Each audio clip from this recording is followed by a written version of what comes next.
But you're getting ready to do something a little different than a movie or a TV show, and that is live performances. You're going to be the celebrity guest host on Monday Night Raw, right? Yeah. I want to ask your thoughts on that. We're huge wrestling fans. Okay, awesome. Celebrities getting involved in wrestling is nothing new. Some do tremendously well. There are others that seem out of place, and whether it's the pressure of the fans or just being out of their element, it can be very nerve-wracking. Well, I want your thoughts on hosting Raw. Well, I think, first of all, it's great theater. Yeah.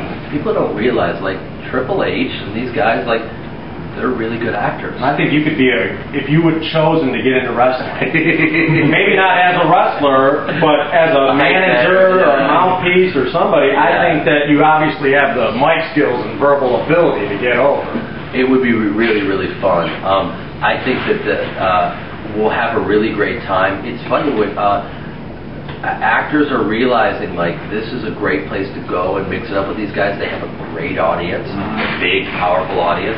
And when these guys get on the mic, they're wrestlers and they're really great performers. Right. That's just the way it is. They all have their prototypes, their villains, their heroes, and if you screw up, there's no cut, take two. Yeah. I mean, it's live. Yeah, it's live. Well, I come from the theater and doing sketch comedy and all that stuff. I'm used to it and I love doing it. So I think that, which isn't to say I could screw the whole thing up. Sure. But are you wrestling?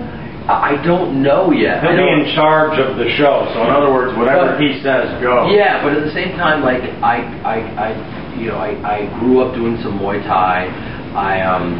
You can handle yourself. I played high school football a million years ago. So it's not like I'm not a physical person. I'm a physical person.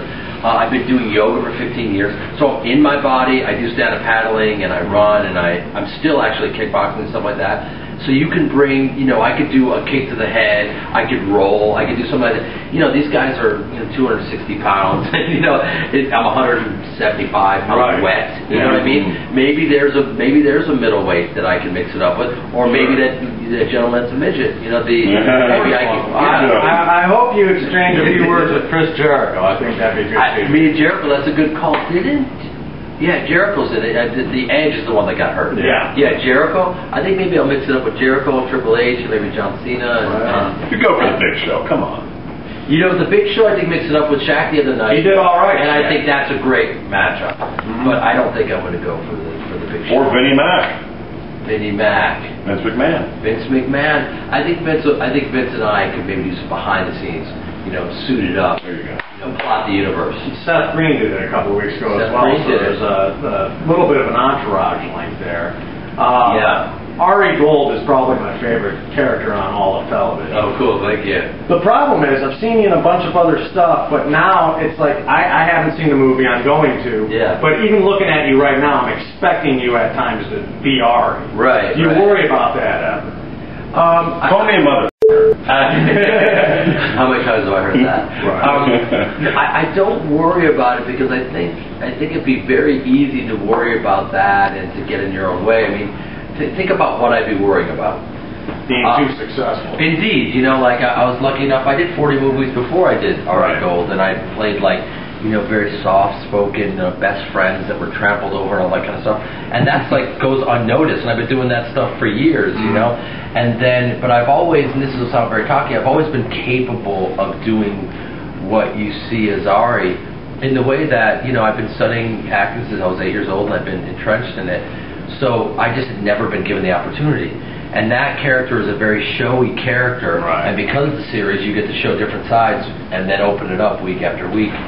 It's an incredible opportunity, and then I relish the opportunity to show the range. And the great thing about this guy is, from the moment he comes on screen, Down Ready in the Goods, that opens August 14th, you go, who's this guy and what's this world? And that's what I kind of did the wardrobe myself, you know what I mean? I wanted him to look like a guy who thinks he's a rock star, because these guys on the road, they grab the mic and they go town to town and they eat breakfast in strip clubs and they think they're the and I wanted to play that guy, and he's so not Ari Gold, but at the same time he can sell a car, and he is abrasive and he is fast talking, so the people that love Ari Gold won't be disappointed, and then you get to show some range. That guy looks like most of my friends on a Saturday. There you go.